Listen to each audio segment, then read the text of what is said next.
Okay, ladies and gentlemen, welcome to the Foreign Correspondents Club Hong Kong, to other one of our lunch talks. We really appreciate you taking time from your busy day and busy week to attend this event of very important topic. Besides this lunch talk, we have few more lunch talks in November, and then I think one in December. So please do keep an eye on your emails, keep an eye on our website. We will have a lot of other events coming up. I would advertise few of them that are coming up in the next few weeks, but those seem to be sold out, which is always a very, very happy problem at our club that we have very active members. But we do have more future events, and keep an eye on your emails so you will get a seat. But right. Forgot to introduce myself. My name is Hanna-Miina Tanninen, and I am the FCC First Vice President, and I work as the Hong Kong correspondent for the leading Finnish financial newspaper, Kauppalehti. I take absolutely zero credit of this event today. I'm just here to welcome all of you. All of this is organized by our wonderful FCC correspondent member and AFP journalist, Rebecca Bailey. She will be moderating our talk today. Our panelists include Dr. Lawrence McCook, Irene Chu, and Dr. Billy Howe. They will introduce themselves and tell more about themselves. So thank you once again, everyone, for coming. Thank you, Rebecca, for organizing this event. And looking forward a very interesting conversation and a very topical conversation, because the Glasgow meeting just started yesterday. So thank you once again for coming, and welcome for coming. Our topic today is Our House is on Fire, Climate Change and Biodiversity in Hong Kong.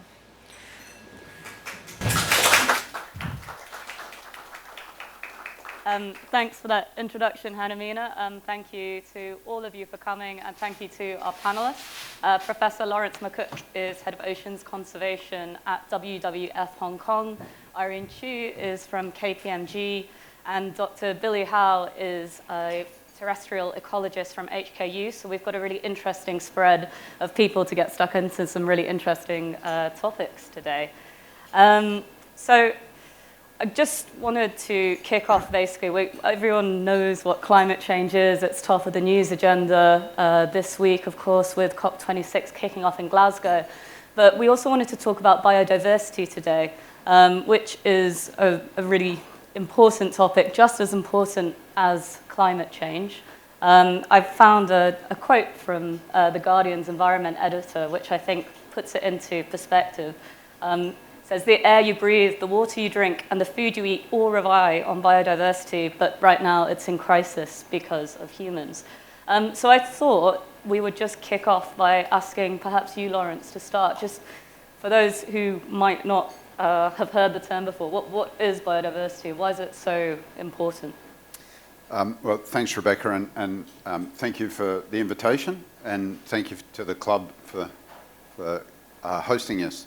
So, to be honest, I think we can probably simplify it. You can probably think of biodiversity as the technical term for nature.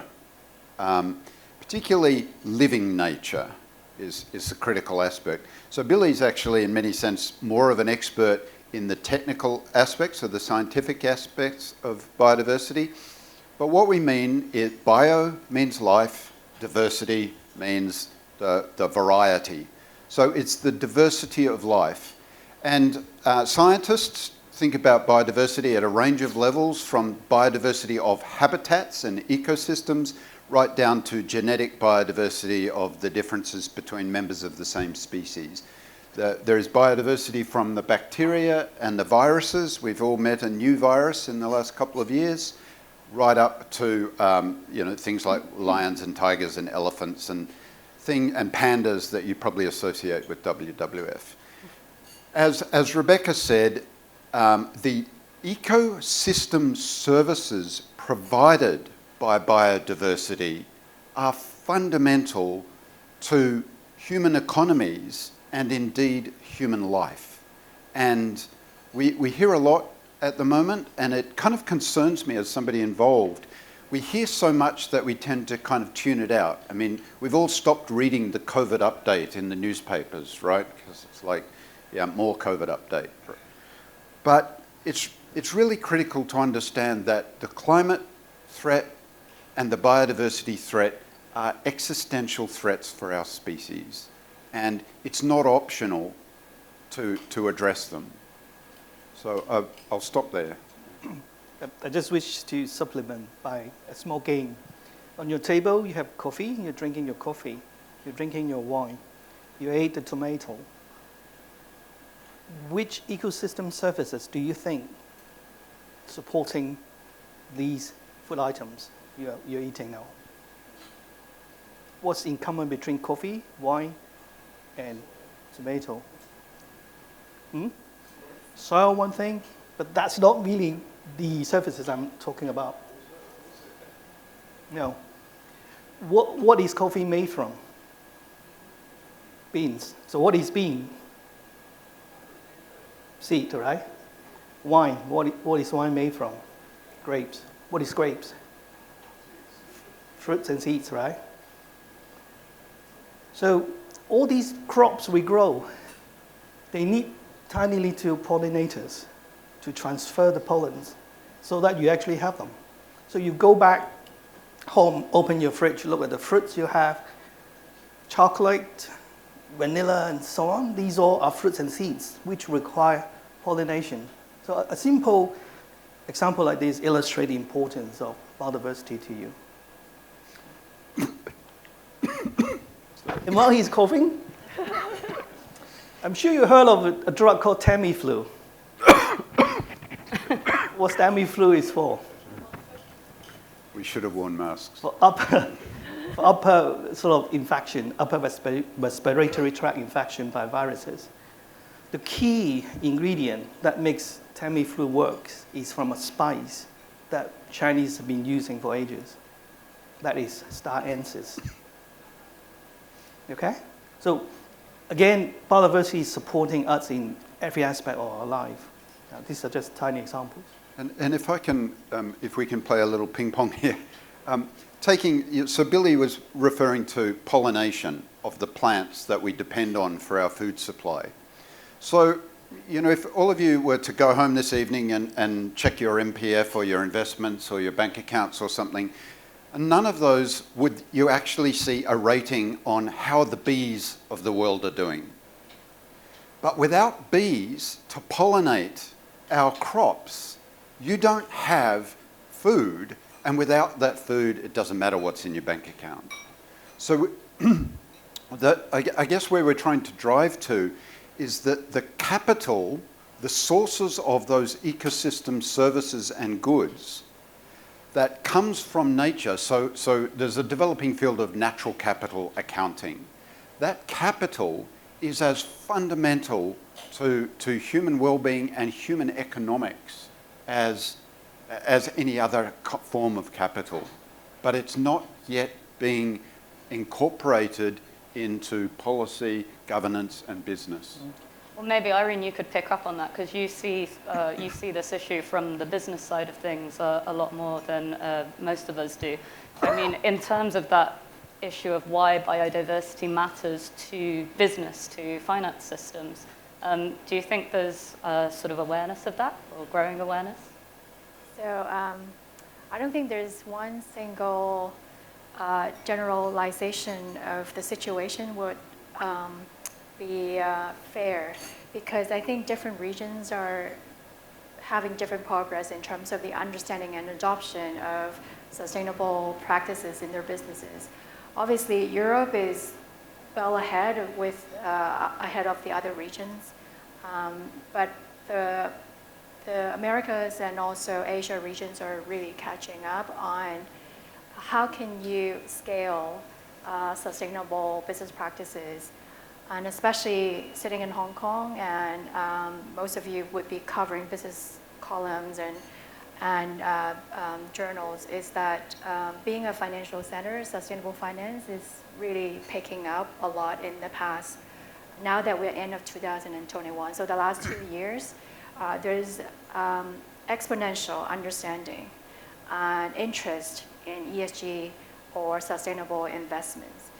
The issue, I think, is setting aside the situation in Asia, particularly in Hong Kong, is because we are still at that beginning of that journey of incorporating good sustainable practices in where to allocate your capital. And so business only started to understand the impact of their activities on social and on environmental issues. Connecting that also to biodiversity is probably the next step they need to get to. But I think that pace should pick up a lot faster than the ESG that has taken, I don't know, 5-10 years for business to realize, to wake up to the fact that they need to be part of this solution. So how can you connect biodiversity loss to economic impact is what I think or the business sector need to focus on, or many of the government policy need to think about. The better you can connect the two, then you can introduce policies, incentives, or rules to actually change behavior. So I think this is probably sort of one observation that I have. I mean, observing how things have moved along. But it is, we are still at the beginning of that progress, And we're having COP26 now in Glasgow. We recently had a biodiversity conference in Kunming, which perhaps didn't get quite as much publicity or press cover. But the countries and the delegates involved in that signed a document of political will, which is not internationally binding.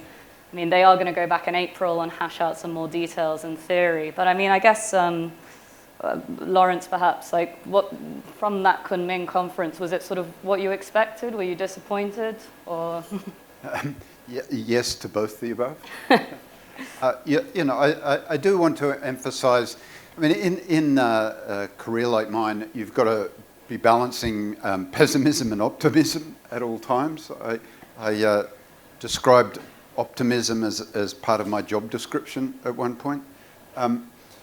So it could have been an awful lot worse. It really could have been an awful lot worse. And I think it needs to be said that the leadership being shown at the highest levels by, in terms of policy and position by China, really does need to be recognised, whatever we might feel about other issues around.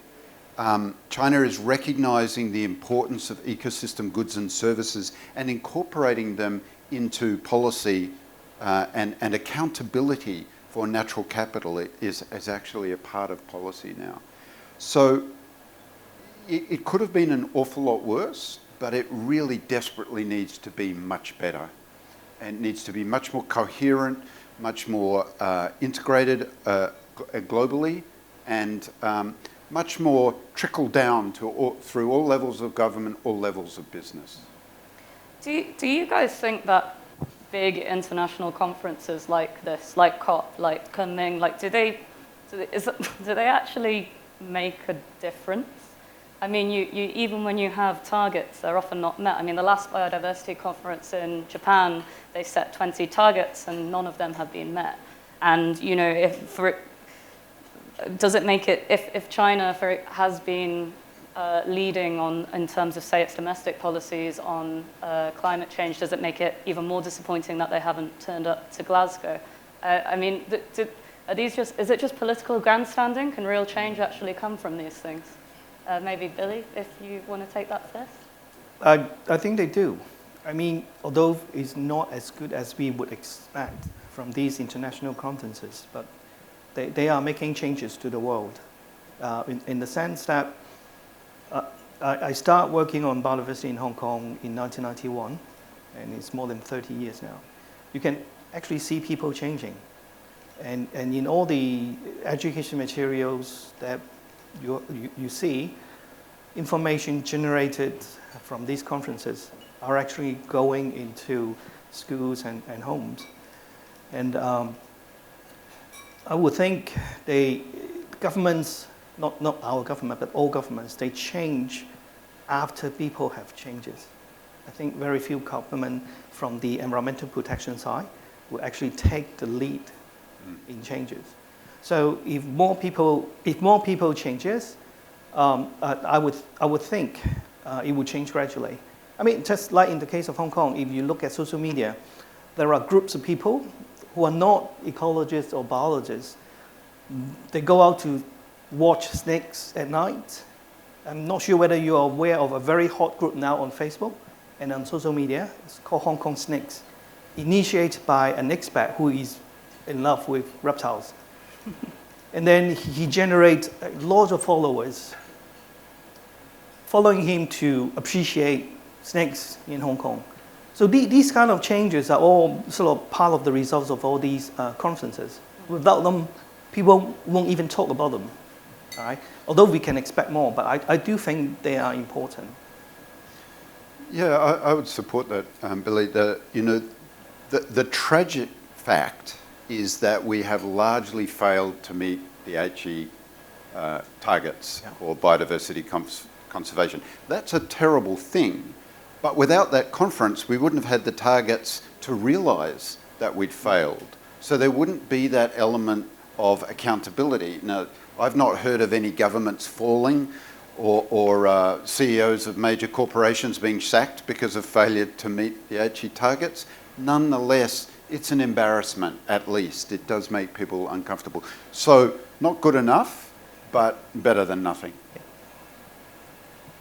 Maybe just a comment here is, I do think this is important that the governments of different countries are coming together to show leadership in terms of what they commit to, and also to show that there are actually going to be follow-up actions.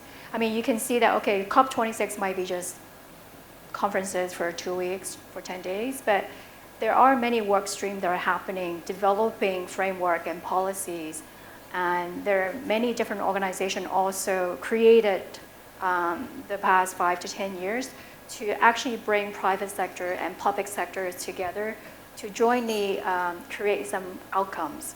I think it is important to continue to monitor and review the works being done. And I think coming back to biodiversity or sustainability or environmental issues, and even social issues, these are what we call systemic issues.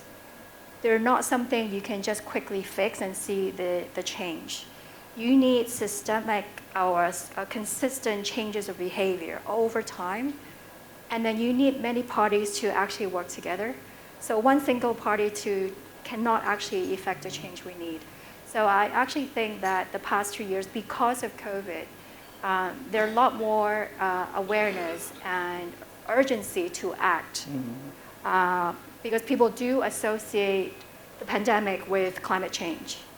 And also the government's ability to respond to crisis now has been heightened. And actually, the conventional wisdom about the rich country can cope better with crisis is actually being challenged, right? So I think many of these incidents actually help accelerate the pace of change. The key is that you don't see the change right away, but it doesn't mean that it's not happening. I actually a bit more optimistic about the progress. Many things that need to happen then are happening. For example, we talk about capital funding, innovation in science, as well as innovation in finance need to happen. So if we can, and then innovation in policies, right? So if we have many of these elements coming together, I think if you give it another, although we don't have a lot of time, but hopefully by 2030, many of the companies, including my own firm, right, we make commitment to deliver a carbon emission reduction targets. And we are on track of delivering those targets. So I do think that having sort of these type of goals and target is important. I just have a couple of more questions myself, and then I'll open it up to the floor because I'm sure there are lots of questions from you guys. Maybe let's just switch to focus on Hong Kong itself just for a bit. I'm really glad to hear you all sound quite optimistic about the big international conferences, because as I was reading the news this morning, I went into a bit of a doom spiral. I mean, because globally, the outlook is pretty grim. What's the local outlook when it comes to climate change and biodiversity in Hong Kong? Billy, maybe if you could start from a sort of land science point of view. I have to say I'm frustrated at times. On one side, I see government doing quite a lot of work on biodiversity in the courses of development and managing the city. But on the other hand, you see a lot of policies, especially development-related plans, which are trashing our biodiversity. So that's why I think it's frustrated. I think Hong Kong government needs to really increase the policy significance of biodiversity in the overall planning. Just to say good examples, currently I'm helping the government, the Development Bureau, to write an urban biodiversity management plan for Dong Chung. So you see, government is building two new sections of Dong Chung. One is on the west, in the Dong Chung River Valley. One is on the east, towards Tai Ho Wan. And in that two new towns, they really want to think about how to integrate the biodiversity from North Lantau, from the country park, down into the urban landscape. And so I'm doing a review for them. So I would see that as forward-looking. It's the first time I see government really try to integrate biodiversity into a new town plan. And on the other hand, when you continuously news talking about the Chinese white dolphin being affected by different types of projects and so on, and that was very depressing. So to summarize, I think Hong Kong government recognized the international obligation to safeguard biodiversity, and they are doing it in a different policy sector. We published the Biodiversity Strategy and Action Plan in 2016. So we're doing something good. But on the other hand, because of economic development and so on, we also have some bad examples of development that sort of undermine the importance of certain biodiversity. So that's how I see it. I think I hope in the near future we'll see better integration in the government policies overall, how to make sort of better protection of biodiversity. And Lawrence, what about the seas? Well, WWF recently did a kind of a scorecard for the Hong Kong action on the Biodiversity Strategic Action Plan, the BSAP, and also considered measures against both national policy commitments and the Convention on Biodiversity, and kind of cross-referenced all of those things. And the sad truth is, whilst the score was kind of ranged on the biodiversity commitments on land, the score ranged somewhere between good to moderate and a few fails. The score was pretty dismal in the sea. So we have recently had a couple of marine protected areas declared, principally around to the north and the south of Lantau, but they are not actually large enough or well enough managed to actually, so one of the prime purposes of those is to look after Chinese white dolphins, one of the icons of this region, and also to compensate for the loss of habitat caused by the development of the third runway. But in actual fact, they're not succeeding. The area is not large enough, it's not in the right place, and it's not being well enough enforced. So the sad fact is not very well. But if I can take the answer a little bit to interpret Hong Kong a little differently, Hong Kong is a large international financial centre, business centre, etc. And as such, the footprint of Hong Kong is much, much larger than the geographic area. And so, for example, this city consumes a vast amount of seafood. It's usually absolutely delicious because it's Cantonese cuisine.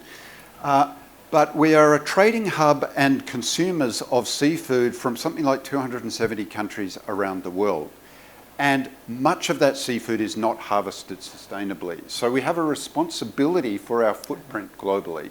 That's really important. And so, for example, with actually support from Irene and KPMG Foundation, we are developing a project right now to try to create a bankable nature solution to provide more sustainable seafood locally, with low carbon footprint here in Hong Kong waters and hopefully in the Greater Bay Area. But so when we're considering a scorecard, it's not enough to think about how we're managing locally biodiversity, but we need to be thinking about our global footprint. I mean, let's talk solutions. Maybe, Irene, can you give me some examples of some really successful schemes you've seen? It doesn't have to be necessarily here, actually, but here, the wider region, or even globally, that you think really will make a difference. Well, in addition to my role at KPMG, I'm also a director at WWF Hong Kong. So we've often discussed different type of potential nature-based solution. I think this is an area that would have potential to scale if we can structure it properly, and also finding the right project and the right investors and funders. I think in Hong Kong, as Lawrence mentioned, that we are looking to build a, sorry, if you can't hear me, let me bring it up. So an aquaculture project, mainly to improve practices in when it comes to fish farming, as well as how do you educate consumers about understanding the source of the food you consume and where you buy, and also including the whole supply chain in Hong Kong. So it is quite an ambitious project, but nonetheless, why I want to still go back to this example is that we realize that before a project like this can become commercially viable, you actually need some seed funding. And the seed funding is to get the idea conceptualized and adapted for Hong Kong environment. And also understanding the challenges that we see that is very specific in Hong Kong, unlike any other regions or jurisdictions. So their funding needs to be put in place and to support that kind of developing the idea, the proof of concept. And then we're gonna pilot it, and then hopefully it get to a stage where it can generate sufficient cash flows and economic return to the stakeholders who are involved and own the projects. So I think this is one simple project we can relate to because we're in Hong Kong. We don't have huge amount of farmlands. But in other jurisdictions, and we know in Vietnam, WWF has helped manage a project that help rice fields to become more regenerative, right, during different seasons, and incorporating different farming practices. And so to help improve the income of the farmers, and at the same time improve the health of the soil, as well as job opportunities. So I think it's one of those things that if we have the understanding and knowledge that this needs to be done, and many of the corporates in Hong Kong actually looking for projects like this to fund. I think the key is that do they trust, do they believe that this will produce the outcome they look for? And if we could share more of these examples, and one other thing that I thought is important is that make sure we have measurable outcomes.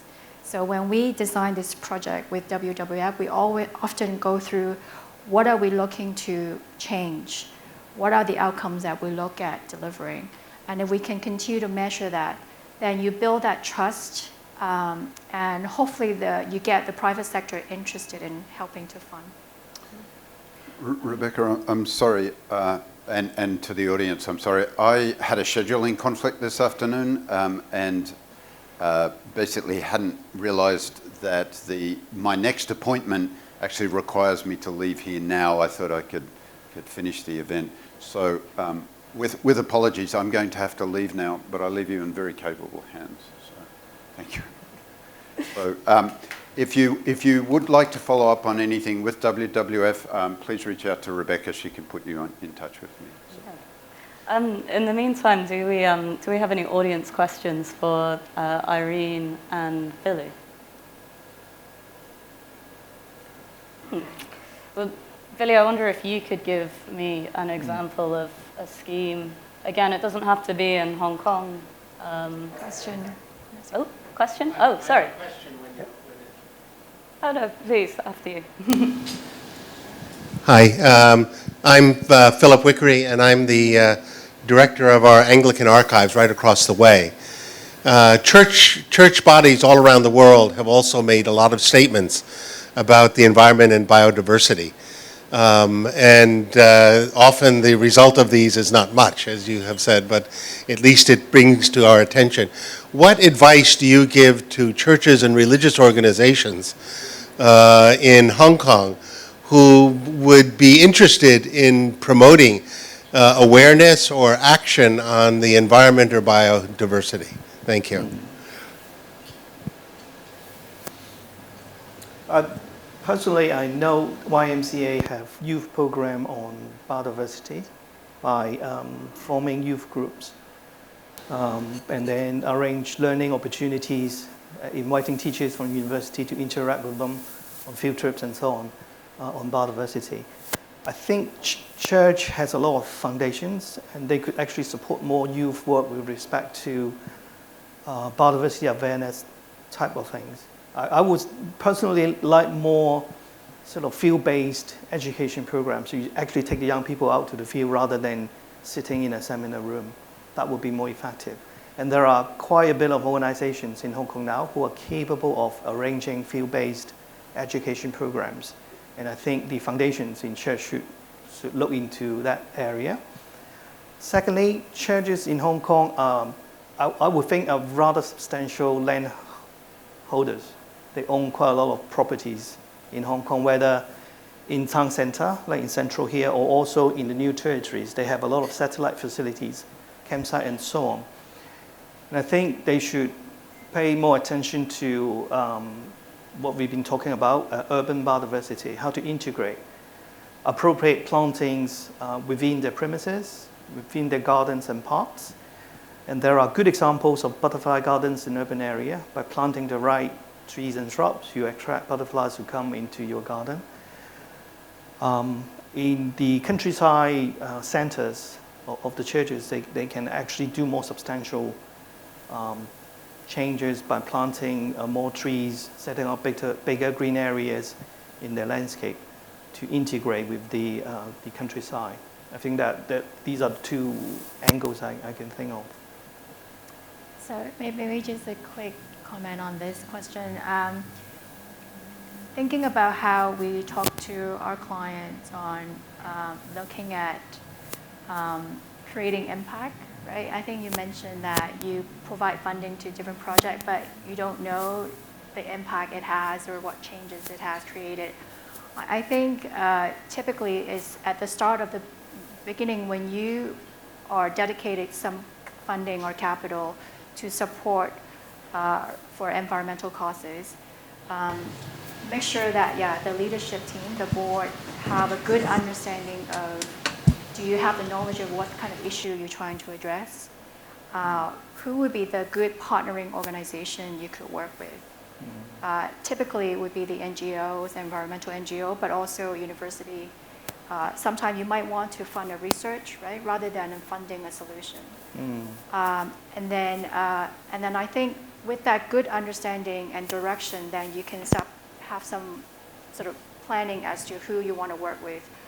We often talk to NGOs about combining a bit of a business approach when it comes to operations, is that you don't just do your work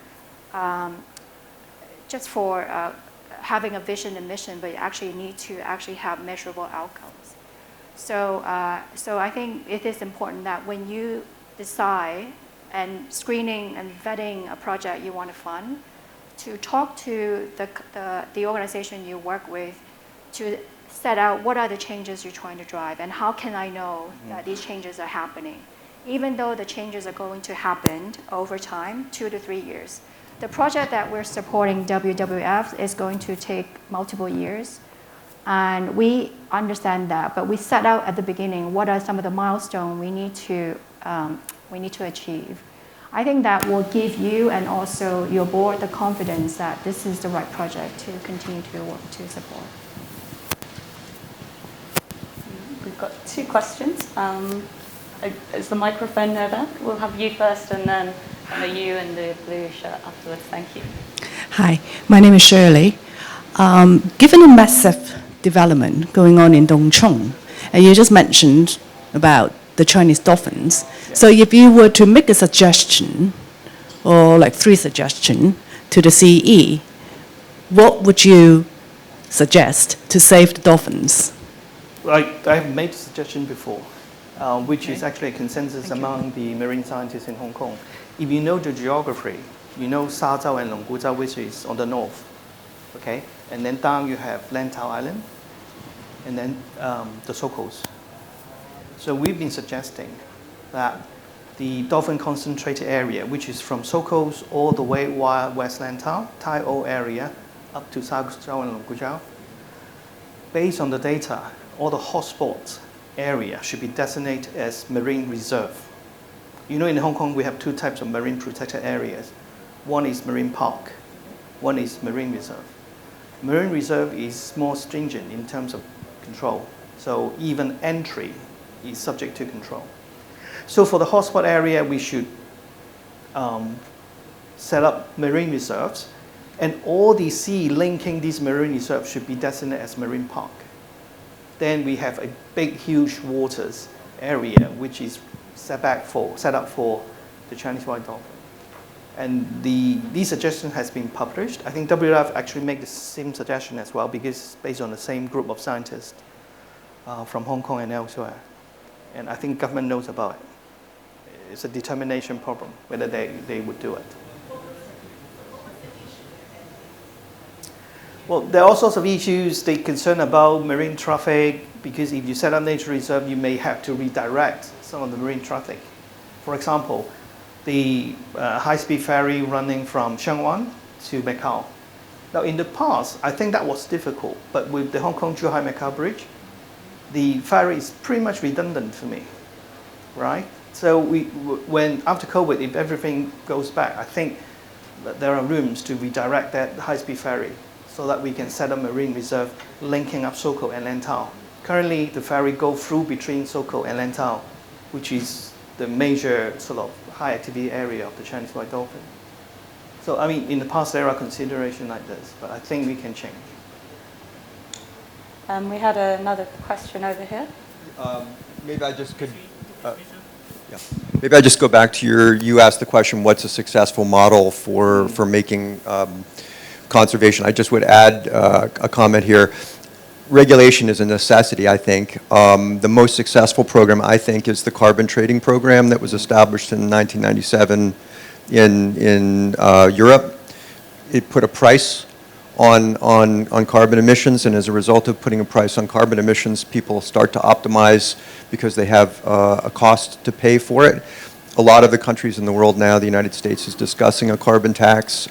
China has already implemented a voluntary, now becoming mandatory scheme with a very low price, but until you actually, through regulation, price the goods, people don't optimize the use of the goods. And then the other thing I think that would need to be done is more stringent enforcement, and to put penalties on environmental crime that make environmental crime a more serious offense, with a more serious crime for illegal logging and illegal fishing, which is a huge part of the problem with global commons.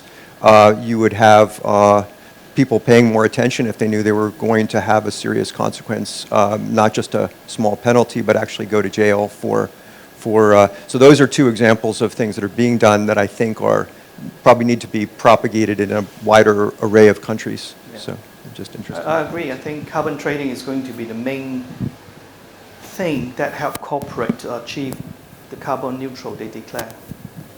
Otherwise, it's difficult. Any more audience questions? Sorry, can we get a mic over there, please? Thanks. I was just very interested in your comments about where the white dolphins are. We are lucky enough to live in Tai Long Wan, looking out over the Soko Islands, and I do notice the trawlers coming in and out of there. I just wonder, what is the ban on trawling, which I understood came in a few years ago? What has been the practical effect of that? My colleague in the University of Hong Kong, he actually conducted trawling study after the trawling ban, 5 years, 10 years.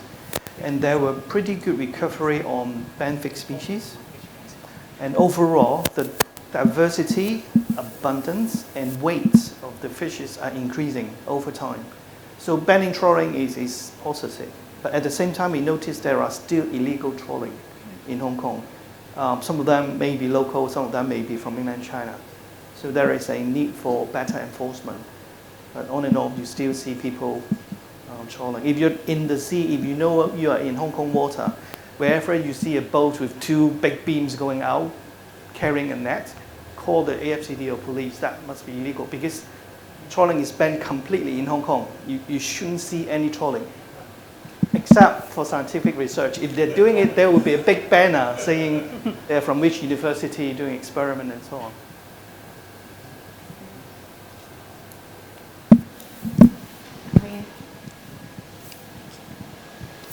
Hi, my name is Hillary. We know that Chief Executive Carrie Lam, she devoted part of her recent policy address to talking about climate change in Hong Kong.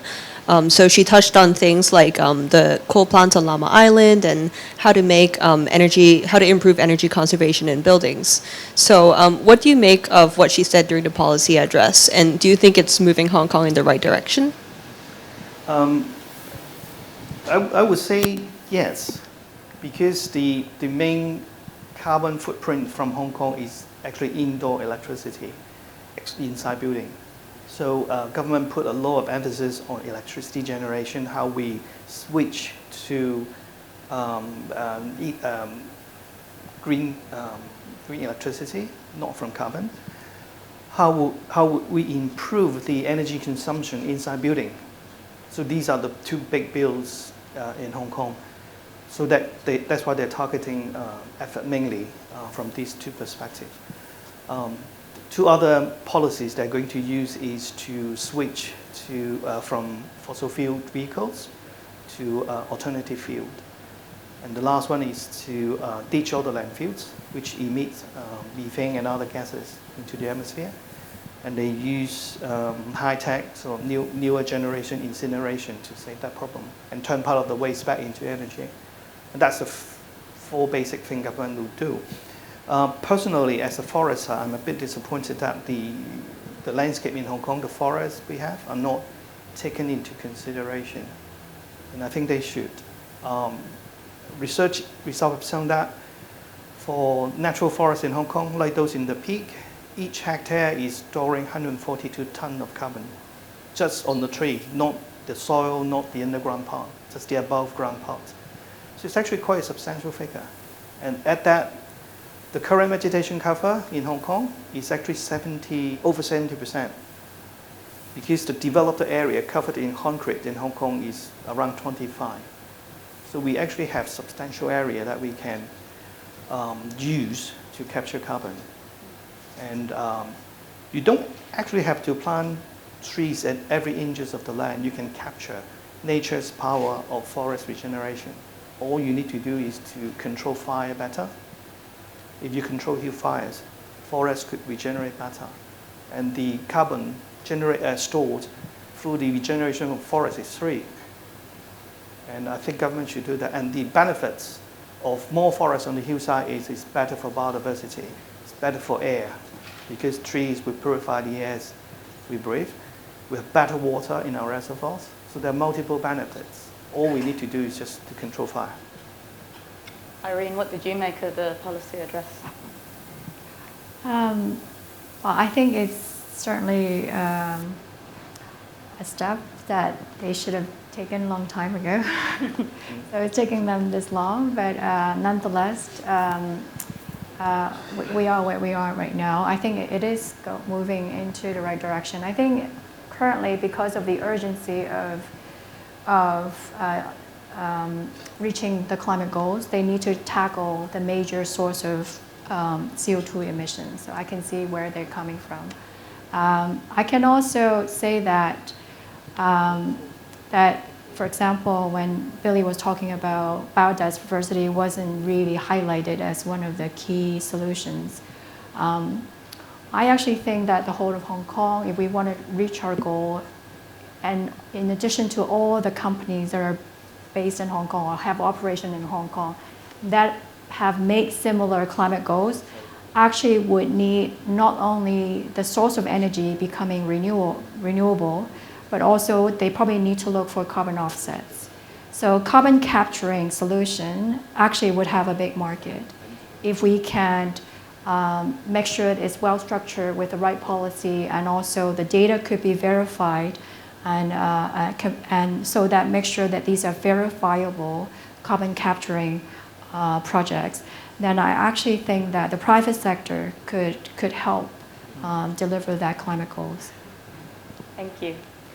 I think we're actually running out of time, so I would like to say thank you very much to both of you, and to Lawrence, who sadly had a sudden conflict today. Irene Chu, Billy Howell, thank you so much for joining us. Thank you to our audience, and yeah, thank you for coming.